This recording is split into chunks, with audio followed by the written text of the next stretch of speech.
नमस्कार साथियों, निश्चय एकेडमी पर आप सभी का स्वागत करते हैं। आज के इस वीडियो में 1 से 10 जनवरी तक का जितना भी महत्वपूर्ण मध्य प्रदेश का करंट अफेयर्स बन सकता है उसको उसको जो है आज के इस वीडियो में हम डिस्कस करने वाले हैं। तो वीडियो में जो है लास्ट तक बने रहिएगा। जैसा कि आप सभी जानते हैं, पिछले 10 दिनों से जो है हमारा मध्य प्रदेश का जो डेली करंट अफेयर्स का वीडियो है वह नहीं आया था। तो वह जो हमारा करंट अफेयर्स पिछले 10 दिनों में छूटा है उसको जो है आज के इस वीडियो के माध्यम से हम कवर करने वाले हैं। साथ ही आपकी जानकारी के लिए यहाँ पर बता दें कि वर्ष 2021 का मध्य प्रदेश का पूरा के पूरा करंट अफेयर्स का अगर आप रिवीजन करना चाहते हैं तो उससे संबंधित 2 वीडियो हमने हमारे इस यूट्यूब चैनल पर जो है अपलोड किए हैं, जिन्हें कि आप देख सकते हैं। उनकी जो लिंक है इस वीडियो के डिस्क्रिप्शन बॉक्स में आपको मिल जाएगी। वह जो है आपको 2 पार्ट में मिलेगा। पहला जो पार्ट होगा उसमें 1 जनवरी 2021 से लगाकर 31 जुलाई 2021 तक का जो मध्य प्रदेश का करंट अफेयर्स है वह मिलेगा, और जो दूसरा पार्ट होगा उसमें आपको 1 अगस्त 2021 से लगाकर 31 दिसंबर 2021 तक का जितना भी महत्वपूर्ण मध्य प्रदेश का करंट अफेयर्स बन सकता है वह जो है आपको मिलेगा, जो कि आपके आने वाली मध्य प्रदेश की सभी स्टेट लेवल के एग्जाम के लिए बहुत ही इंपॉर्टेंट रहेगा। तो वो दोनों वीडियो अगर आपने नहीं देखे हो तो उन्हें भी जरूर देखिएगा। साथ ही कल से यानी कि 11 जनवरी 2022 से आपकी जो मध्य प्रदेश की करंट अफेयर्स के जो डेली वीडियो आपको मिलते थे वह जो है आपको कल से उसी टाइम पर जो है मिलते रहेंगे। तो चलिए शुरुआत करते हैं आज के इस वीडियो की। और सबसे पहले यहाँ पर आपको बता देते हैं कि आज के इस वीडियो में क्या क्या कंटेंट आपको मिलने वाला है। तो सबसे पहले आज का जो हमारा मध्य प्रदेश का करंट अफेयर्स है उसको आज के इस वीडियो में हम डिस्कस करेंगे। उसके बाद रिवीजन यस्टरडे के करंट अफेयर्स का, इसके अंतर्गत हम यह जो है हमारा 11 जनवरी से स्टार्ट होगा। 11 जनवरी को इसके अंतर्गत 1 से लगाकर 10 जनवरी तक का जो मध्य प्रदेश का करंट अफेयर्स हम आज के वीडियो में देखेंगे उसका कल के वीडियो में हम जो है रिवीजन करेंगे। उसके बाद 2021 का जो एमपी करंट अफेयर्स है उसके 10 क्वेश्चंस 10 का दम सीरीज के अंतर्गत हम जो है डिस्कस करेंगे, ताकि जो आपके 2021 का करंट अफेयर्स है वह भी साथ साथ में कवर होता रहे। उसके बाद एमपी जीके स्पेशल क्वेश्चंस के अंतर्गत जो है 10 क्वेश्चंस आपके एमपी जीके के स्टैटिक जीके के जो क्वेश्चंस होंगे एमपी जीके के वह जो है यहाँ पर आपके साथ कवर किए जाएंगे, आपके साथ जो है यहाँ पर डिस्कस किए जाएंगे। और सबसे लास्ट में एक क्वेश्चन जो है आपसे यहाँ पर पूछा जाएगा, जिसका जवाब आप सभी को हमें कमेंट करके बताना होगा, और जिसका सबसे अच्छा जवाब आएगा उसको कल के वीडियो में हम जो है डिस्कस करेंगे। तो इस प्रकार से हमारा यह आज का पूरा के पूरा जो है सेशन रहने वाला है। तो चलिए शुरुआत करते हैं इस सेशन की। और सबसे पहले यहाँ पर जो है मध्य प्रदेश का आज का करंट अफेयर्स हम डिस्कस कर लेते हैं। तो पहला क्वेश्चन हमारा सामने यहाँ पर निकल कर आता है कि राज्य शासन यानी कि मध्य प्रदेश शासन ने सेंटर फॉर क्लाइमेट चेंज एवं सस्टेनेबल डेवलपमेंट यानी कि जलवायु परिवर्तन एवं सतत विकास संस्थान का विलय किस संस्थान में किया है। तो यानी कि एक संस्थान है जिसका नाम है जलवायु परिवर्तन एवं सतत विकास संस्थान, यानी कि सेंटर फॉर क्लाइमेट चेंज एवं सस्टेनेबल डेवलपमेंट। तो इसका विलय करने का जो है निर्णय मध्य प्रदेश शासन राज्य शासन ने ले लिया है। तो क्वेश्चन बनता है कि इस संस्थान का जो आपका विलय है किस संस्थान में किया जाएगा। 4 ऑप्शन आपके सामने है, पर्यावरण नियोजन एवं समन्वय संगठन यानी कि एप्को। अगला है यहाँ पर ग्रासनियो ट्रांसमिशन इंडिया प्राइवेट लिमिटेड है। अगला ऑप्शन है अटल बिहारी वाजपेयी सुशासन एवं नीति विश्लेषण संस्थान, या ऑप्शन डी उपरोक्त सभी। तो राइट आंसर आपका यहाँ पर निकल कर आता है ऑप्शन ए पर्यावरण नियोजन एवं समन्वय संगठन यानी कि एप्को में centre for climate change and sustainable development इस संस्थान का जो है विलय आपका किया जाएगा। तो ऑप्शन ए हमारा यहाँ पर राइट आंसर बनता है। इससे जुड़ी महत्वपूर्ण जानकारी यहाँ पर आप देख लीजिए। सबसे पहले यहाँ पर हमारे लिए जो इंपॉर्टेंट बनता है वो बनता है एप्को का फुल फॉर्म। तो सीधा सीधा क्वेश्चन आ जाएगा कि एप्को का जो फुल फॉर्म है वो आपका कहाँ क्या होता है। तो एप्को का फुल फॉर्म यहाँ पर बनता है environmental planning and coordination organisation. Environmental planning and coordination organisation EPCO का जो है यहाँ पर आपका फुल फॉर्म बनता है। और राज्य शासन ने सेंटर फॉर क्लाइमेट चेंज एवं सस्टेनेबल डेवलपमेंट का विलय पर्यावरण नियोजन एवं समन्वय संगठन यानी कि एप्को में करने का निर्णय लिया है, और इसमें जो है कर दिया है। विलय एप्को का जो state knowledge management centre on climate change है उसमें जो है इसका विलय आपका किया गया है। और इसका जो विलय करने का जो निर्णय है पहले पर्यावरण मंत्री की अध्यक्षता में इसकी एक वार्षिक बैठक हुई थी, उसमें इसका निर्णय आपका ले लिया है। अगला क्वेश्चन यहाँ पर बनेगा कि ये जो आपका यहाँ पर है CDM यानी कि centre for climate change and sustainable development, इसका गठन आपका कब किया गया? तो वर्ष 2009 में इसका जो है आपका गठन होता है। तो देखिए हमें इतना याद रखना है कि ये जो है इसका आपका गठन कब होता है? 2009 में इसका आपका गठन होता है, जिसका नाम है सेंटर फॉर क्लाइमेट चेंज एवं सस्टेनेबल डेवलपमेंट। इसका गठन 2009 में होता है। वर्तमान में राज्य शासन ने यह निर्णय लिया है और इसका जो विलय है आपका यहाँ पर एप्को में कर दिया है। तो दो चीज़ें हमारे लिए इंपॉर्टेंट बनती है कि इसका गठन कब होता है और इसका विलय किस में किया है। तो ये दोनों बातें यहाँ पर आपके साथ मैंने शेयर कर दी है, दोनों जो है यहाँ पर आपको बता दी है। चलिए अगला क्वेश्चन यहाँ पर हमारा देखते हैं, वह निकल कर आता है कि मध्य प्रदेश के किस जिले की नीरू सी ज्ञानी को मझगांव डाक लिमिटेड यानी कि MDL के निदेशक मनोनीत किया है? चार ऑप्शन यहाँ पर आपके सामने निकल कर आते हैं। पहला ऑप्शन है ग्वालियर, दूसरा ऑप्शन है इंदौर, तीसरा ऑप्शन है उज्जैन और चौथा ऑप्शन है यहाँ पर रतलाम। यानी कि हाल ही में मध्य प्रदेश की किस जिले की नीरू सी ज्ञानी को मझगांव डाक लिमिटेड यानी कि MDL में निदेशक मनोनीत किया है?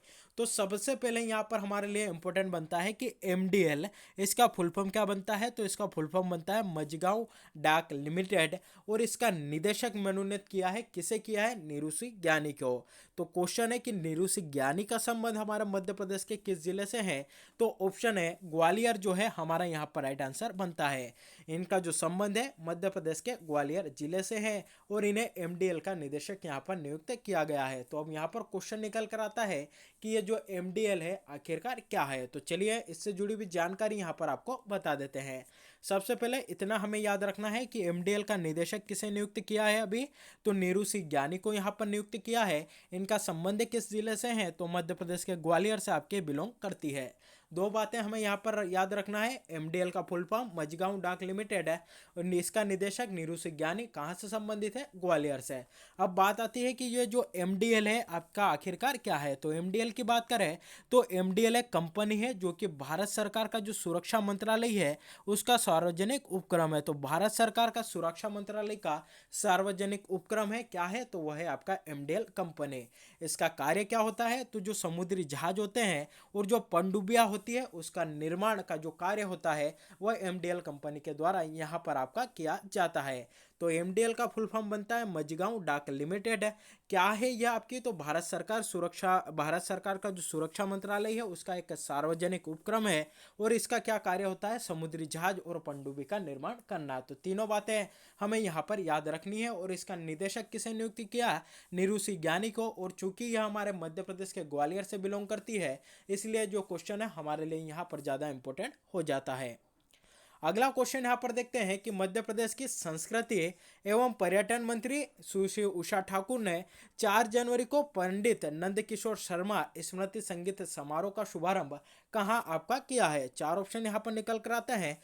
पहला ऑप्शन है भोपाल, दूसरा है इंदौर, तीसरा है उज्जैन और चौथा यहाँ पर निकल कर आता है रतलाम। तो राइट आंसर आपको यहाँ पर निकल कर आता है ऑप्शन है भोपाल। भोपाल का जो भारत भवन है वहाँ पर पंडित नंदकिशोर शर्मा स्मृति संगीत समारोह का शुभारंभ किया गया था। किसने किया था? तो मध्य प्रदेश की अध्यात्म, पर्यटन और आपकी संस्कृति मंत्री है जिनका नाम है उषा ठाकुर जी, उनके द्वारा जो है इसका शुभारंभ आपका किया गया है। देख लेते हैं इससे जुड़ी जानकारी। तो इनके द्वारा जो है यहाँ पर 4 जनवरी को इसका आपका शुभारंभ किया गया था और किसके तत्वाधान में इसका आयोजन किया गया या किन किन अकादमी के द्वारा इसका आयोजन यहाँ पर किया गया था?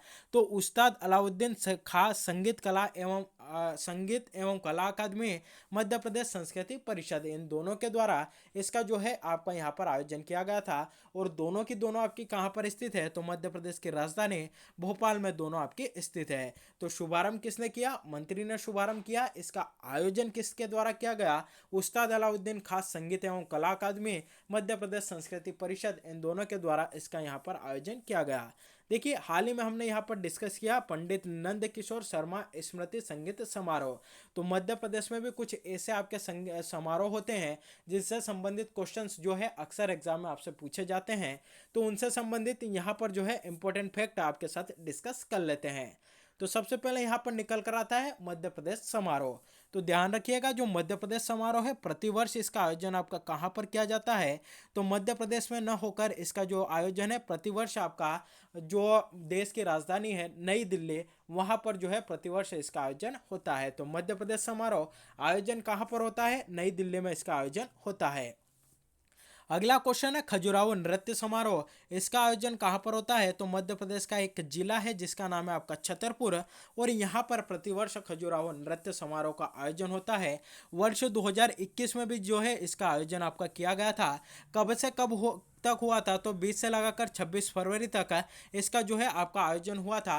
कौन से नंबर का आपका नृत्य समारोह था, 47वें नंबर का जो है यह आपका नृत्य समारोह यहाँ पर था। इसका उद्घाटन किसने किया, पर्यटन मंत्री उषा ठाकुर जी के द्वारा इसका शुभारंभ या इसका जो है उद्घाटन यहाँ पर किया गया था। और अगर आपसे पूछा जाए कि खजुराहो नृत्य समारोह की शुरुआत किस वर्ष से होती है, तो वर्ष 1976 से इसकी शुरुआत आपकी की जाती है। कहाँ पर आयोजित होता है, छतरपुर में। शुरुआत कब से हुई थी, 1976 से शुरुआत हुई थी। वर्ष 2021 में 20 से 26 फरवरी तक जो है इसका आयोजन आपका किया गया था। और कौन से नंबर का था, तो आपका 47वें नंबर का था। तो ये 3 से 4 बातें खजुराहो नृत्य समारोह से जुड़ी हुई आपको यहाँ पर याद रखनी है। अगला समारोह यहाँ पर निकल कर आता है तानसेन समारोह। तो तानसेन समारोह की बात करें कहाँ पर इसका आयोजन होता है, तो प्रतिवर्ष ग्वालियर में जो है तानसेन समारोह आपका आयोजित किया जाता है। और हाल ही में मुख्यमंत्री शिवराज सिंह जी चौहान ने घोषणा की है कि तानसेन समारोह जिसकी जो है आपकी स्थापना वर्ष तानसेन सम्मान जिसकी स्थापना आपके वर्ष 1980 में हुई थी, उसके अंतर्गत वर्तमान में आपकी 2 लाख रुपए की जो राशि है वह प्रदान की जाती है। लेकिन हाल ही में मुख्यमंत्री ने यह घोषणा की है कि इसकी जो राशि है वह बढ़ाकर आपके 5 लाख रुपए कर दी जाएगी। तो तानसेन सम्मान भी जो है आपका मध्य प्रदेश शासन के द्वारा दिया जाता है। अगला क्वेश्चन यहाँ पर है कालिदास समारोह, कि कालिदास समारोह जो है किसके द्वारा इसका आयोजन किया जाता है, तो जो कालिदास अकादमी जो कि आपके उज्जैन में स्थित है, इसका जो आयोजन है प्रतिवर्ष उज्जैन में जो है इसका आयोजन आपका होता है। अगला क्वेश्चन यहाँ पर आता है बालकृष्ण शर्मा नवीन समारोह, तो प्रतिवर्ष इसका जो आयोजन आपका किया जाता है शाजापुर में किया जाता है। और यही वह शाजापुर है जिससे कि अलग होकर मध्य प्रदेश का 51वां जिला जिसका नाम है आपका आगर मालवा 16 अगस्त 2013 को जो है आपका बनता है। तो शाजापुर में प्रतिवर्ष बालकृष्ण शर्मा नवीन समारोह जो है आपका आयोजित किया जाता है। अगला क्वेश्चन बनेगा सुभद्रा कुमारी चौहान समारोह प्रतिवर्ष कहाँ आयोजित होता है, तो जिसे संगमरमर की नगरी के नाम से जाना जाता है या जिसे मध्य प्रदेश के संस्कार दहनी कहा जाता है जिसका नाम है आपका जबलपुर है, वहां पर जो है आपका प्रतिवर्ष सुभद्रा कुमारी चौहान जो समारोह है वह आपका आयोजित किया जाता है। तो यह थे मध्य प्रदेश के प्रमुख समारोह, उनसे जुड़ी कुछ प्रमुख जानकारी जो कि यहाँ पर आपको बता दे, जो कि आने वाले एग्जाम में आपके लिए बहुत हेल्पफुल होगी। अगला क्वेश्चन यहाँ पर देखते हैं कि मुख्यमंत्री शिवराज सिंह जी चौहान की अध्यक्षता में मंत्रिपरिषद की बैठक में किस विभाग का नाम परिवर्तित कर धार्मिक न्यास एवं धर्मस्व विभाग करने के लिए कार्य नियम में संशोधन करने का अनुमोदन किया है। यानी कि हाल ही में मुख्यमंत्री शिवराज सिंह जी चौहान जो है उनकी अध्यक्षता में मंत्रिपरिषद की बैठक ली गई और उसमें यह निर्णय लिया गया कि जो मध्य प्रदेश का एक विभाग है उसका नाम बदलकर हम धार्मिक न्यास एवं धर्मस्व विभाग कर रहे हैं। तो सबसे पहले यहाँ पर जो है ऑप्शन देख लेते हैं।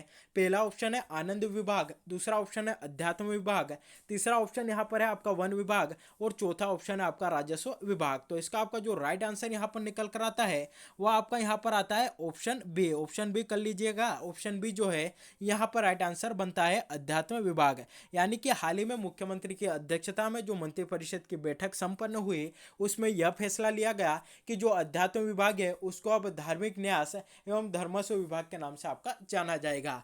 अगर आपसे पूछा जाए कि वर्तमान में मध्य प्रदेश के अध्यात्म मंत्री कौन है, उनका नाम है आपका उषा ठाकुर। अगला क्वेश्चन बनेगा मध्य प्रदेश के वर्तमान में वन मंत्री कौन है, विजय शाह, कुंवर विजय शाह। कुंवर विजय शाह वर्तमान में मध्य प्रदेश के वन मंत्री है। वहीं अगर आपसे पूछा जाए कि वर्तमान में मध्य प्रदेश के राजस्व मंत्री कौन है, तो उनका नाम है आपका गोविंद सिंह राजपूत। गोविंद सिंह राजपूत, गोविंद सिंह राजपूत वर्तमान में जो है मध्य प्रदेश के राजस्व मंत्री है। तो यहाँ से भी संबंधित है क्वेश्चंस जो है आपको यहाँ पर एग्जाम में देखने को मिल सकता है। इससे संबंधित जानकारी आप देख सकते हैं कि मंत्रिपरिषद की बैठक में यह फैसला लिया गया कि आनंद विभाग का जो है गठन किया जाएगा। साथ ही जो अध्यात्म विभाग है इसका नाम परिवर्तित करके धार्मिक न्यास एवं धर्मस्व विभाग आपका जो है कर दिया जाएगा। अगला क्वेश्चन यहाँ पर देखते हैं, बहुत ही इंपॉर्टेंट क्वेश्चन है। दिव्यांगों के यूनिक डिसेबिलिटी आईडी कार्ड यानी कि यूडीआईडी बनाने में देश में शीर्ष स्थान पर, यूडीआईडी बनाने में देश में शीर्ष स्थान पर कौन सा राज्य है? चार ऑप्शन यहाँ पर है। पहला है उत्तर प्रदेश, पहला है मध्य प्रदेश, दूसरा है उत्तर प्रदेश, तीसरा है राजस्थान और चौथा है यहाँ पर आपका गुजरात। तो राइट आंसर यहाँ पर निकल कर आता है ऑप्शन है मध्य प्रदेश। ऑप्शन है मध्य प्रदेश यहाँ पर राइट आंसर बनता है। यानी कि दिव्यांगों के यूनिक डिसेबिलिटी आईडी कार्ड बनाने में देश में शीर्ष स्थान पर कौन सा राज्य है? देश भर में प्रथम स्थान पर कौन सा राज्य है? हमारा मध्य प्रदेश है। चलिए देख लेते हैं इससे जुड़ी कुछ महत्वपूर्ण जानकारी। तो क्वेश्चन इससे जुड़ी जानकारी देख लीजिए कि मध्य प्रदेश दिव्यांगों के यूनिक डिसेबिलिटी आईडी कार्ड बनाने में देश में शीर्ष स्थान पर है। बड़े राज्यों में मध्य प्रदेश ने 103% से अधिक की उपलब्धि जो है आपकी हासिल यहाँ पर की है। भारत सरकार के द्वारा जो निर्धारित लक्ष्य या जो लक्ष्य आपका निर्धारित यहाँ पर किया गया था वह था 6,60,313, लेकिन उसके विरुद्ध यहाँ पर मध्य प्रदेश सरकार ने यहाँ पर जो है 6,83,551 दिव्यांगजनों के यूडीआईडी कार्ड जो है यहाँ पर आपके बना दिए। तो यह बनाने के मामले में पूरे देश भर में प्रथम स्थान पर कौन सा राज्य है? हमारा मध्य प्रदेश है। अब यहाँ पर क्वेश्चन बनता है कि सर ये जो आपके ये जो यहाँ पर कार्ड है यूडीआईडी कार्ड, इनको बनाने का उद्देश्य क्या है और इससे क्या यहाँ पर फायदा होगा? तो देखिए यूडीआईडी परियोजना का उद्देश्य दिव्यांगजनों को शासकीय योजना का लाभ आसानी से उपलब्ध कराना है। यानी कि अगर कोई दिव्यांग है और यह अपना जो है यहाँ पर कार्ड बना लेता है तो जो केंद्र सरकार के द्वारा योजनाएं आपकी संचालित की जाती है, जो राज्य सरकार के द्वारा योजनाएं आपकी शुरू की जाती है, संचालित की जाती है, उनका क्रियान्वयन किया जाता है, दोनों का फायदा इस कार्ड के बनने के बाद जो है वह दिव्यांग व्यक्ति आपका ले सकेगा। जिस प्रकार से अगर किसी व्यक्ति के पास राशन कार्ड है तो वो जो राशन का जो सामान आता है वह वहाँ पर उचित मूल्य की दुकान पर जाकर उसको जो है परचेस कर सकता है, उसको कलेक्ट कर सकता है। उसी प्रकार से दिव्यांग कार्ड बन जाएंगे तो उसके बाद जो दिव्यांग व्यक्ति है आपका वह जाकर जो है जो सरकार की जो योजनाएं आपके संचालित की जा रही है उनका जो है आपका यहाँ पर जो है फायदा उठा सकेगा, उनका लाभ ले सकेगा।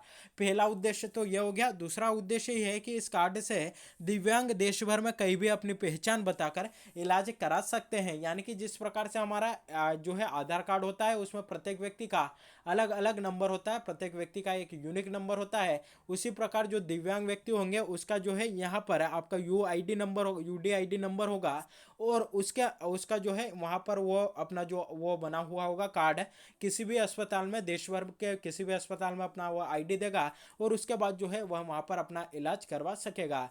तो कहीं ना कहीं जो दिव्यांगजन है उनको जो है सरकार की सुविधाओं, सरकार के द्वारा जो योजनाएं संचालित की जाती है उनका फायदा पहुंचाने के लिए और उनको जो है यहाँ पर जो है उनको सुविधाएं उपलब्ध कराने के लिए यूडीआईडी का जो है आपका यहाँ पर यूडीआईडी कार्ड जो है उनके यहाँ पर बनाए जा रहे हैं और बनाने के मामले में देश भर में प्रथम स्थान पर हमारा मध्य प्रदेश है। तो क्वेश्चन बहुत ही इंपॉर्टेंट है, नोट करके इसको जरूर रखिएगा। अगला क्वेश्चन यहाँ पर निकल कर आता है कि हैदराबाद में हुए 64वें राष्ट्रीय ई गवर्नेंस सम्मेलन में मध्य प्रदेश के किस नगर निगम के ऐप 311 सेवा संचालक के लिए ई गवर्नेंस के स्वर्ण पुरस्कार की श्रेणी में अपना स्थान बनाया है? तो पहले चार ऑप्शन यहाँ पर देख लेते हैं। इंदौर, ग्वालियर, उज्जैन या भोपाल। तो राइट आंसर बनता है इंदौर नगर निगम का जो ऐप है जिसका नाम है ऐप 311 सेवा जो है इसके संचालक के लिए ई गवर्नेंस के जो स्वर्ण पुरस्कार दिए जाते हैं उसमें अपने जो है उस श्रेणी में अपना स्थान बनाया है और मध्य प्रदेश नगर निगम को जो है यह पुरस्कार आपका दिया गया है। देख लेते हैं इससे जुड़ी जानकारी। तो हैदराबाद में हुए 24वें राष्ट्रीय ई गवर्नेंस सम्मेलन में नगर निगम इंदौर का ऐप है 311 सेवा संचालक के लिए ई गवर्नेंस के स्वर्ण पुरस्कार की श्रेणी में अपना स्थान बनाया है। इसके लिए नगर निगम को केंद्रीय विज्ञान एवं प्रौद्योगिकी मंत्री जिनका नाम है जितेंद्र सिंह, उनके द्वारा प्रशस्ति पत्र, स्मृति चिन्ह और 2 लाख रुपए के नगद पुरस्कार से आपका सम्मानित किया है। तो यह जो क्वेश्चन है हमारे लिए इंपॉर्टेंट बनता है क्योंकि यह इंदौर नगर निगम से आपका संबंधित है। अगला क्वेश्चन यहाँ पर जो कि हमारा बनता है वह है कि हाल ही में हाल ही में अटल कवि सम्मान से आपका यहाँ पर है किसे सम्मानित किया गया। तो फोटो में आप देख सकते हैं कि यहाँ पर जो है आपके नरेंद्र सिंह तोमर जी और यह जो है आपके सम्मानित कर रहे हैं। तो चलिए यहाँ पर चार ऑप्शन हम देख लेते हैं। पहला ऑप्शन है राजा जय सिंह, दूसरा ऑप्शन है दीपक मल्होत्रा, तीसरा ऑप्शन है अशोक चक्रधर और चौथा ऑप्शन है कुमार विश्वास। तो राइट आंसर यहाँ पर निकल कर आता है ऑप्शन सी, अशोक चक्रधर को हाल ही में अटल कवि सम्मान से जो है आपका सम्मानित किया गया। तो सीधा सीधा क्वेश्चन आएगा और इसका राइट आंसर बनेगा आपका अशोक चक्रधर। अगला क्वेश्चन यहाँ पर देखते हैं कि मध्य प्रदेश उच्च न्यायालय में मध्य प्रदेश उच्च न्यायालय नियम 2008 में संशोधन कर प्रतिदिन कितना समय का न्यायालयीन कार्य जो है आपका यहाँ पर बढ़ाया गया है। यानी कि पहले जो आपके कार्य करने का जो यहाँ समय होता था उसमें कितना इजाफा, कितनी बढ़ोतरी जो है आपके यहाँ पर की गई। तो देखिए चार ऑप्शन यहाँ पर आपके सामने दिए गए हैं। पहला है 10 मिनट, दूसरा है 30 मिनट, तीसरा है आपका 60 मिनट और चौथा है आपका यहाँ पर 90 मिनट। तो राइट आंसर आपका निकल कर आता है ऑप्शन बी, जो हमारा यहाँ पर है ऑप्शन बी 30 मिनट जो है यहाँ पर राइट आंसर बनता है। यानी कि जो हमारा उच्च न्यायालय था उसका पहले जो कार्य करने का जो समय होता था उसमें 3 मिनट की आपकी बढ़ोतरी कर दी। आपकी जानकारी के लिए बता दें कि पहला इसका जो समय हुआ करता था 10:30 से 4:30 आपका हुआ करता था। तो जो समय की जो इसकी शुरुआत है आपकी 10:15 से कर दिए, यानी कि 15 मिनट तो आपके इधर एडजस्ट कर लिया। जो इनकी छुट्टी होगी 4:30 बजे ही होगी, लेकिन अब क्वेश्चन बनता है कि 15 मिनट इन्होंने और कहाँ पर एडजस्ट किए हैं।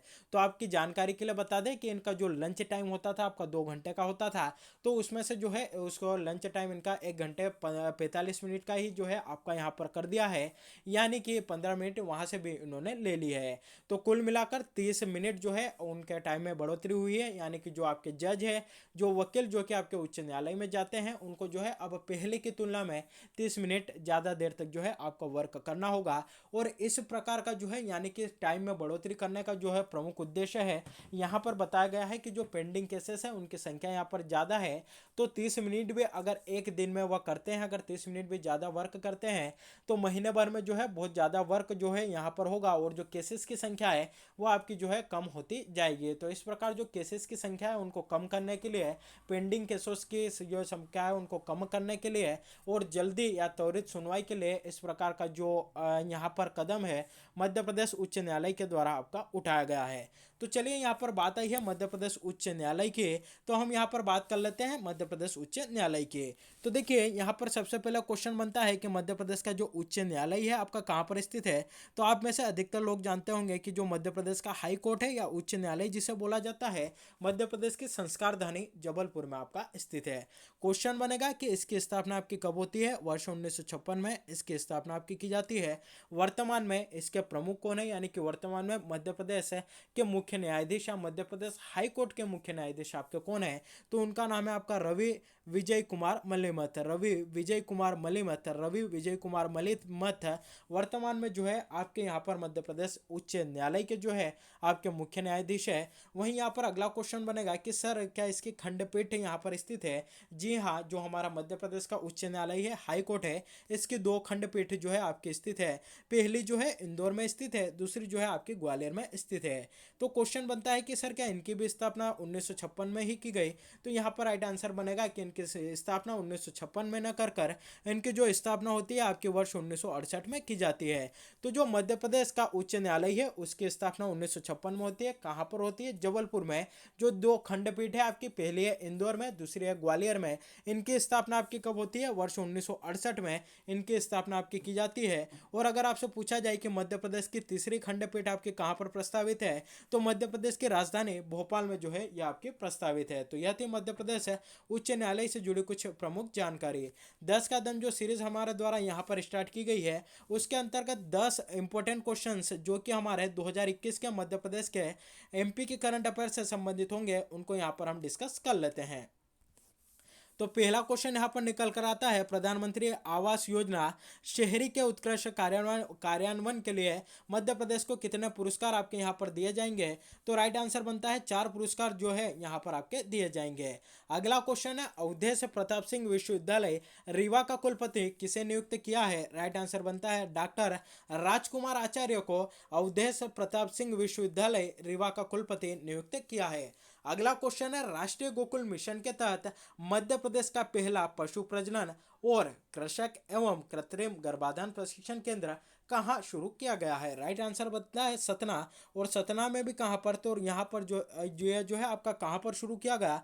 तो सतना में जो है यह आपका शुरू किया गया है। वहीं अगर आपसे पूछा जाए कि राष्ट्रीय गोकुल मिशन की शुरुआत आपकी कब होती है? वर्ष 2014 में जो है आपकी इसकी शुरुआत की जाती है।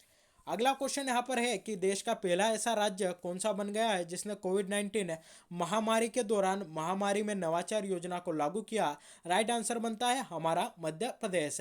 मध्य प्रदेश कोविड-19 महामारी के दौरान महामारी में नवाचार योजना लागू करने वाला देश का पहला राज्य हमारा बना है। देखिए, कोविड-19 की बात आई है तो इससे जुड़ी जानकारी देख लीजिए। अगर आपसे पूछा जाए कि विश्व स्वास्थ्य संगठन यानी कि WHO, वर्ल्ड हेल्थ ऑर्गेनाइजेशन के द्वारा कोविड-19 को वैश्विक महामारी आपका कब घोषित किया गया? तो राइट आंसर आपका यहाँ पर निकल कर आता है 11 मार्च 2020 को जो है आपका कोविड-19 को वैश्विक महामारी WHO के द्वारा घोषित किया गया। अगला क्वेश्चन बनेगा कि इसके जो टीके की शुरुआत होती है आपकी कब होती है? इसके टीके की शुरुआत आपकी 16 जनवरी 2021 से 16 जनवरी 2021 से पूरे भारत में कोरोना के टीकाकरण की या कोरोना के वैक्सीनेशन की जो है आपकी शुरुआत यहाँ पर होती है। अगला क्वेश्चन यहाँ पर बनेगा कि कोरोना का पहला टीका भारत में किसे लगा या उस व्यक्ति का नाम क्या है जिसे कि भारत में कोरोना का पहला टीका लगा? उनका नाम है आपका मनीष कुमार। और मनीष कुमार कौन थे? तो कौन है? तो ये जो है एम्स दिल्ली के आपके कर्मचारी है। इन्हें भारत में जो है आपका कोविड-19 का पहला टीका यहाँ पर लगा है। तो यह भी जो है हमें यहाँ पर याद रखना है। और मध्य प्रदेश में जो आपका कोविड टीकाकरण की शुरुआत है कब होती है? 16 जनवरी को होती है। और किस जिले से होती है? तो मध्य प्रदेश के सिंगरौली जिले से इसकी शुरुआत आपकी की जाती है। अगला क्वेश्चन है, मध्य प्रदेश में किसने महिलाओं, लड़कियों और बच्चों पर विभिन्न सार्वजनिक स्थलों पर हिंसा और उत्पीड़न को रोकने और उन्हें सुरक्षित करने के मद्देनजर सेफ सिटी कार्यक्रम का क्रियान्वयन किया है? तो राइट आंसर बनता है शिवराज सिंह जी चौहान के द्वारा इसका जो है यहाँ पर आपका क्रियान्वयन किया गया है। अगला क्वेश्चन है, किस नगर निगम के द्वारा जीतेगा मध्य प्रदेश जिम्मेदारी और साझेदारी का संदेश नाम से जन अभियान आपका संचालित किया है? तो यह जो है आपका यहाँ पर खंडवा जो नगर निगम है उसके द्वारा इसको संचालित किया गया। खंडवा की बात करें कि इस जिले को जो है आपका पूर्वी निमाड़ के नाम से जाना जाता है। पूर्वी निमाड़ के नाम से जाना जाता है। यहाँ पर जो है आपको ओंकारेश्वर प्रसिद्ध पर्यटन स्थल जो है प्रसिद्ध धार्मिक पर्यटन स्थल यहाँ पर जो है आपको यह देखने को मिलेगा। साथ ही अगर आपसे पूछा जाए कि आदि शंकराचार्य की गुफा है, आदि शंकराचार्य की जो गुफा है कहाँ पर स्थित है? खंडवा में आपकी स्थित है। वहीं अगर आपसे पूछा जाए कि 108 फीट की आदि शंकराचार्य की गुफा आपकी कहाँ पर जो मूर्ति है कहाँ पर लगेगी? ओंकारेश्वर में लगेगी। ओंकारेश्वर कहाँ आता है? आपका खंडवा जिले के अंतर्गत आता है। वहीं अगर आपसे पूछा जाए कि इंदिरा गांधी सागर परियोजना कहाँ पर स्थित है? जो कि आपके पुनासा में है। और पुनासा किस जिले के अंतर्गत आता है? तो यह भी जो है आपका खंडवा जिले के अंतर्गत आता है। और इसकी उत्पादन क्षमता कितनी है? 1000 मेगावाट। 1000 मेगावाट जो है इसकी आपकी कुल उत्पादन क्षमता यहाँ पर है। साथ ही जो ओंकारेश्वर राष्ट्रीय उद्यान है आपका कहाँ पर स्थित है? खंडवा में स्थित है। मांदार जलप्रपात, दर्दी जलप्रपात दोनों के दोनों जो है आपके कहाँ पर स्थित है? खंडवा जिले में जो है यह आपको यहाँ पर देखने को मिलेंगे। तो यह थी खंडवा जिले से जुड़ी कुछ महत्वपूर्ण जानकारी। अगला क्वेश्चन है, इंदौर में निर्मित होने वाले महत्वाकांक्षी लाइट हाउस प्रोजेक्ट का शिलान्यास किसके द्वारा किया गया? तो नरेंद्र मोदी के द्वारा इसका शुभारंभ किया गया। वो लाइट हाउस प्रोजेक्ट यानी कि LHP में चयनित होने वाला मध्य प्रदेश का एकमात्र शहर कौन सा है? तो वह आपका इंदौर है। अगला क्वेश्चन है राष्ट्रीय, यह क्वेश्चन आपका रिपीट हो गया है। अगला क्वेश्चन है, Syed Mushtaq Ali trophy T20 cricket tournament का आयोजन मध्य प्रदेश के किस शहर में किया गया था? तो राइट आंसर बनता है मध्य प्रदेश की व्यावसायिक मध्य प्रदेश की खेल राजधानी इंदौर में जो है इसका आयोजन आपका किया गया था। अगला क्वेश्चन है, इंदौर में पिपलाहाना क्षेत्र में निर्मित फ्लाईओवर का नाम किस प्रसिद्ध व्यक्ति के नाम पर किया गया है? तो राइट आंसर बनता है अटल बिहारी वाजपेयी के नाम पर जो है इसका नाम आपका यहाँ पर किया गया है। यानी कि जो पिपलाहाना का फ्लाईओवर है उसको अटल बिहारी वाजपेयी फ्लाईओवर के नाम से आपका जो है जाना जाएगा। अटल बिहारी वाजपेयी की यहाँ पर बात आई है तो इनसे जुड़ी जानकारी देख लीजिए। अगर आपसे पूछा जाए कि इनका जन्म कब होता है? 25 दिसंबर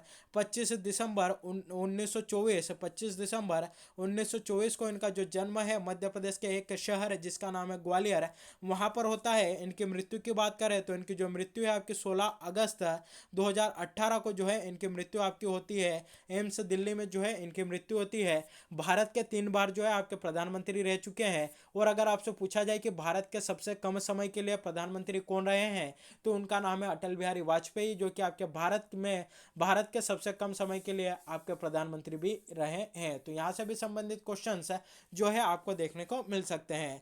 साथ ही देखिए यहाँ पर नाम परिवर्तन की बात आई है तो एक जानकारी और याद रखिएगा कि जो हबीबगंज रेलवे स्टेशन है जो कि हमारा भोपाल में स्थित है, उसका नाम बदलकर जो है आपका रानी कमलापति रेलवे स्टेशन कर दिया गया है। रानी कमलापति रेलवे स्टेशन उसका कर दिया गया है। साथ ही जो आपका पातालपानी रेलवे स्टेशन है उसका नाम बदलकर टंट्या मामा भील के नाम पर घोषणा करने की घोषणा मध्य प्रदेश के मुख्यमंत्री शिवराज सिंह जी चौहान जो है आपके कर चुके हैं। तो इन दोनों को जो है आप अच्छे से याद रखिएगा। चलिए एमपी जीके स्पेशल क्वेश्चंस के अंतर्गत 10 क्वेश्चन एमपी स्टैटिक जीके के यहाँ पर हम जो है डिस्कस कर लेते हैं। तो पहला क्वेश्चन यहाँ पर निकल कर आता है कि मध्य प्रदेश के सर्वाधिक अनुसूचित जाति यानी कि एससी जनसंख्या वाला जिला समूह की आप पहचान कीजिए। 4 समूह यहाँ पर हमें दिए गए हैं। तो हम में से अधिकतर लोग जानते होंगे कि मध्य प्रदेश की जो सर्वाधिक अनुसूचित जाति यानी कि एससी जनसंख्या है कहाँ पर निवास करती है, तो यह जो है आपके इंदौर में निवास करती है। तो सबसे पहले हमें यहाँ पर इंदौर ढूंढना है। तो ऑप्शन डी में जो है आप इंदौर यहाँ पर देख सकते हैं। तो हमारा जो राइट आंसर यहाँ पर बनेगा ऑप्शन डी, इंदौर जो है राइट आंसर बनता है। इंदौर के बाद उज्जैन, सागर, मुरैना और छतरपुर, इस प्रकार से जो है इसका क्रम आपका यहाँ पर रहेगा। तो अगर आपसे पूछा जाए कि सर्वाधिक अनुसूचित जाति जनसंख्या वाला जिला कौन सा है, तो वह है आपका इंदौर। वहीं अगर आपसे पूछा जाए कि एससी जनसंख्या का सर्वाधिक प्रतिशत मध्य प्रदेश के किस जिले में है, तो प्रतिशत के हिसाब से सर्वाधिक एससी जनसंख्या कहाँ पर है, वो आपकी उज्जैन में है। वहीं यही पूछ लिया जाए कि जनसंख्या के हिसाब से, तो वो आपकी सर्वाधिक इंदौर में है। अगर हम बात करें कि सर्वाधिक एसटी जनसंख्या जो है आपकी कहाँ पर है, तो सर्वाधिक जो एसटी जनसंख्या है वह आपको धार जिले में मिलेगी। वहीं अगर आपसे पूछा जाए कि सर्वाधिक एसटी प्रतिशत कहाँ पर है, तो वह आपका अलीराजपुर जिले में देखने को मिलेगा। तो इन दोनों को जो है आप अच्छे से याद रखिएगा। अगला क्वेश्चन है निम्नांकित राष्ट्रीय उद्यान तथा जिले से संबंधित गलत जोड़ा बताइए। यानी कि यहाँ पर हमें गलत जोड़ा बताना है। एक तरफ हमें राष्ट्रीय उद्यान का नाम यहाँ पर दिया गया है, दूसरी तरफ जो है वह कौन से जिले में स्थित है वह हमें यहाँ पर बताया गया है। तो इसमें से हमें गलत जोड़ा बताना है कि कौन सा राष्ट्रीय उद्यान किस जिले में स्थित नहीं है। तो पहला है बांधवगढ़ राष्ट्रीय उद्यान। तो बांधवगढ़ राष्ट्रीय उद्यान आपका उमरिया जिले में स्थित है। यह जो है हमारा राइट आंसर बनता है। बांधवगढ़ राष्ट्रीय उद्यान की स्थापना आपकी कब होती है, वर्ष 1968 में होती है। 1992-3 में जो है इसको प्रोजेक्ट टाइगर के अंतर्गत आपका शामिल किया जाता है। अगर आपसे पूछा जाए कि मध्य प्रदेश का सर्वाधिक बाघ घनत्व वाला जो राष्ट्रीय उद्यान है वह कौन सा है, तो वह आपका बांधवगढ़ राष्ट्रीय उद्यान है। अगला क्वेश्चन बनेगा कि चरणगंगा नदी मध्य प्रदेश के किस राष्ट्रीय उद्यान से होकर गुजरती है, तो वह भी आपके बांधवगढ़ राष्ट्रीय उद्यान से होकर गुजरती है। अगला क्वेश्चन है माधव राष्ट्रीय उद्यान शिवपुरी। यह भी हमारा राइट आंसर है क्योंकि माधव राष्ट्रीय उद्यान की स्थापना वर्ष 1958 में शिवपुरी में होती है। और अगर आपसे पूछा जाए कि जॉर्ज केशल भवन मध्य प्रदेश के किस राष्ट्रीय उद्यान में स्थित है, तो वह जो है आपका माधव राष्ट्रीय उद्यान शिवपुरी में स्थित है। अगला क्वेश्चन है संजय राष्ट्रीय उद्यान सीधी जिले में स्थित। यह भी जो है हमारा यहाँ पर राइट आंसर बनता है। अगला ऑप्शन डी हमारा यहाँ पर है सतपुड़ा राष्ट्रीय उद्यान भोपाल। तो यह जो है हमारा यहाँ पर गलत युग्म है, क्योंकि देखिए जो सतपुड़ा राष्ट्रीय उद्यान है आपका कहाँ पर स्थित है, तो यह जो है आपका होशंगाबाद जिले में स्थित है। सतपुड़ा राष्ट्रीय उद्यान कहाँ पर स्थित है, होशंगाबाद जिले में स्थित है। और सतपुड़ा राष्ट्रीय उद्यान को यूनेस्को के संभावित धरोहर की सूची में जो है आपका शामिल किया गया है। तो यह क्वेश्चन हमारे लिए ज़्यादा इंपॉर्टेंट बन जाता है। वहीं एक और क्वेश्चन यहाँ पर निकल कर आता है कि भोपाल में भी कोई सा राष्ट्रीय उद्यान स्थित है क्या, तो इसका आंसर बनेगा जी हाँ, भोपाल में भी जो है एक राष्ट्रीय उद्यान आपका स्थित है और उसका नाम है आपका वन विहार राष्ट्रीय उद्यान। और आपसे पूछा जाए कि वन विहार राष्ट्रीय उद्यान की स्थापना कब होती है, 1979 में इसकी आपकी स्थापना की जाती है। और अगर पूछा जाए कि मध्य प्रदेश का एकमात्र सर्प उद्यान आपका कहाँ पर स्थित है, तो वह जो है आपका वन विहार राष्ट्रीय उद्यान में स्थित है। तो ऑप्शन डी जो है हमारा यहाँ पर राइट आंसर बनता है, सतपुड़ा भोपाल। यह जो है हमारा यहाँ पर गलत युग्म है। अगला क्वेश्चन भी उसी टाइप का है, जो कि हमें यहाँ पर जो है इसमें गलत युग्म या असत्य युग्म जो है हमें यहाँ पर बताना है। तो चंदेरी के किले की बात करें कि कहाँ पर स्थित है, तो ये जो है आपका अशोकनगर जिले में स्थित है। राइट आंसर जो है आपका यहाँ पर बनता है। अगला क्वेश्चन है बांधवगढ़ दुर्ग या बांधवगढ़ का किला कहाँ पर स्थित है, यह भी जो है आपका उमरिया में स्थित है। राइट आंसर है। गुजरी महल आपका कहाँ पर है, यह भी आपको ग्वालियर में मिलेगा, तो यह भी हमारा राइट आंसर बनता है। तो बात आती है कि ऑप्शन डी जो है हमारा यहाँ पर रोंग यानी कि असत्य युग्म है, और असीरगढ़ का जो किला है आपका खरगोन में स्थित न होकर यह जो है आपके बुरहानपुर जिले में स्थित है। तो असीरगढ़ का किला कहाँ पर स्थित है, बुरहानपुर में स्थित है। और इसका जो निर्माण है किसने कराया था, तो राजा अहिर के द्वारा जो है इसका निर्माण आपका यहाँ पर कराया जाता है। और इसे जो है अभेद्य किला भी जो है आपका कहा जाता है। और दक्षिण के प्रवेश द्वार के नाम से असीरगढ़ के किले को जो है आपका जाना जाता है। कहाँ पर स्थित है, बुरहानपुर में आपका स्थित है। अगला क्वेश्चन यहाँ पर देखते हैं, मध्य प्रदेश में कहाँ पर पर्यावरण उद्यान के नाम से एकांत का निर्माण आपका किया जा रहा है। तो पहला क्वेश्चन बनेगा कि एकांत क्या है, तो यह आपका पर्यावरण उद्यान है और इसका निर्माण आपका कहाँ किया जा रहा है। तो राइट आंसर निकल कर आता है ऑप्शन बी, मध्य प्रदेश की राजधानी भोपाल में पर्यावरण उद्यान एकांत का जो है आपका निर्माण किया जा रहा है। भोपाल की बात करें कि इसको मध्य प्रदेश की राजधानी कब बनाया गया, 1956 में इसको मध्य प्रदेश की राजधानी बनाते हैं। और बात रही कि इसको जिला कब बनाते हैं, वर्ष 1972 में इसको जिला यहाँ पर हम बनाते हैं। तो क्वेश्चन यहाँ पर निकल कर आता है कि 1956 से लगाकर 1972 तक भोपाल जो है आखिरकार था क्या।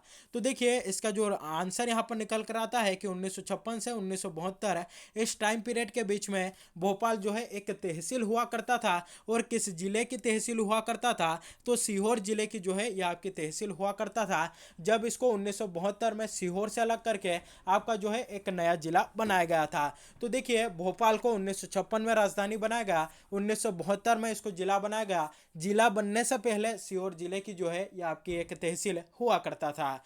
तो यह थी आपकी भोपाल से जुड़ी जानकारी। अगला क्वेश्चन यहाँ पर देखते हैं कि राजघाट बांध किस नदी पर निर्मित है। चार ऑप्शन आपके सामने यहाँ पर है, नर्मदा, बारना, तवा या बेतवा। तो राइट आंसर यहाँ पर निकल कर आता है बेतवा नदी के किनारे जो है, बेतवा नदी पर जो है आपका राजघाट बांध यहाँ पर निर्मित है। ऑप्शन डी बेतवा यहाँ पर राइट आंसर बनता है। राजघाट बांध की बात करें कि यह जो है मध्य प्रदेश किन दो राज्यों की जो है आपकी संयुक्त परियोजना है, तो ध्यान रखिएगा मध्य प्रदेश और उत्तर प्रदेश की जो है यह आपकी संयुक्त परियोजना है। और किस नदी पर स्थित है, बेतवा नदी पर स्थित है। बेतवा नदी की अगर हम यहाँ पर बात करें कि बेतवा नदी जो है इसे क्या क्या कहा जाता है, तो मध्य प्रदेश की गंगा, मध्य प्रदेश की गंगा के नाम से, मध्य प्रदेश की गंगा के नाम से आपका बेतवा नदी को जाना जाता है। और किस आधार पर इसे मध्य प्रदेश की गंगा कहा जाता है, तो प्रदूषण के आधार पर इसे मध्य प्रदेश की गंगा जो है आपका यहाँ पर कहा जाता है। अगला क्वेश्चन यहाँ पर बनेगा कि मालवा की गंगा किस नदी को कहते हैं, मालवा की गंगा किस नदी को आपका कहा जाता है। तो राइट आंसर आपका बनेगा शिप्रा नदी को मालवा की गंगा कहा जाता है। यह जो इसी के किनारे जो है आपका उज्जैन शहर स्थित है। कुल लंबाई इसकी कितनी है, 195 किलोमीटर है। उद्गम कहाँ से होता है, काकड़ी बर्री इंदौर से जो है इसका उद्गम जो है आपका होता है। काकड़ी बर्री इंदौर से जो है इसका आपका उद्गम होता है। और मालवा की गंगा के नाम से इसको जाना जाता है। वहीं अगर आपसे पूछा जाए कि दक्षिण भारत की गंगा किसे कहते हैं, तो कावेरी नदी को दक्षिण भारत की गंगा आपकी कहा जाता है। वहीं अगर आपसे पूछा जाए कि वृद्ध गंगा के नाम से किसे जाना जाता है, गोदावरी नदी को वृद्ध गंगा के नाम से आपका जाना जाता है। अगला क्वेश्चन यहाँ पर देखते हैं, मध्य प्रदेश का सबसे प्राचीन विश्वविद्यालय कौन सा है।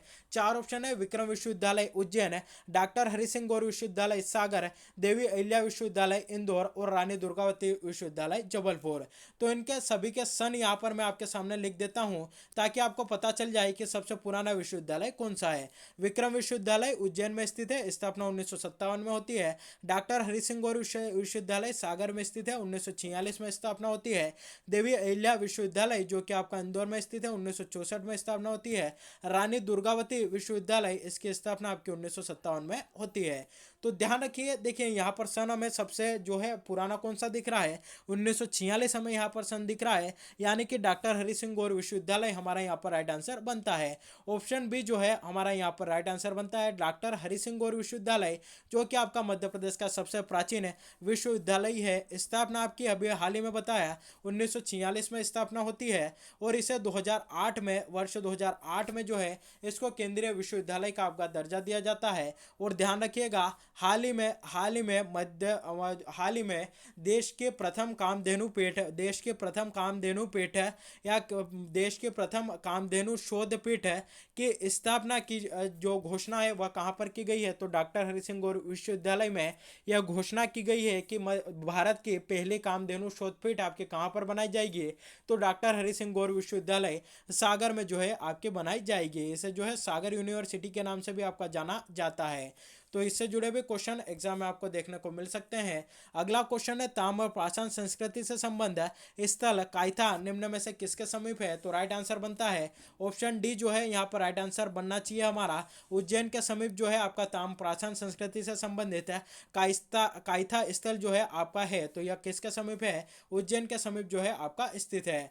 अगला क्वेश्चन है कालिदास के किस ग्रंथ में दुष्यंत और शकुंतला की प्रेम कहानी का वर्णन है, तो राइट आंसर बनता है अभिज्ञान शकुंतलम में जो है कालिदास के का जो एक ग्रंथ है इसमें दुष्यंत और शकुंतला की प्रेम कहानी का जो है आपका वर्णन किया गया है। साथ ही मालिका, अग्निमित्रम, विक्रमोर्वशी और मेघदूत ये तीनों के तीनों कालिदास द्वारा रचित आपके ग्रंथ है।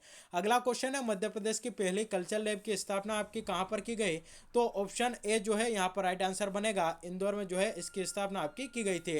निम्नलिखित में से मध्य प्रदेश के मुख्यमंत्री कौन नहीं रहे हैं, तो राइट आंसर बनता है माधवराव सिंधिया कभी भी मध्य प्रदेश के मुख्यमंत्री नहीं रहे। वर्तमान में शिवराज सिंह जी चौहान मध्य प्रदेश के आपके मुख्यमंत्री है।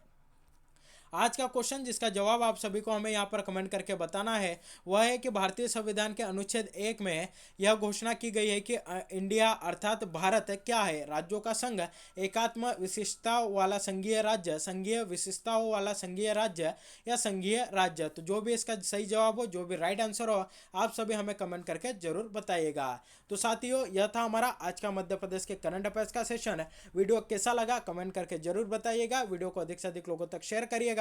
वीडियो अच्छा लगा हो तो वीडियो को लाइक करिएगा और अगर चैनल पर पहली बार विजिट कर रहे हैं तो चैनल को सब्सक्राइब भी जरूर करिएगा। तो आज के लिए बस इतना ही। Thank you very much. मिलते हैं अगले वीडियो में।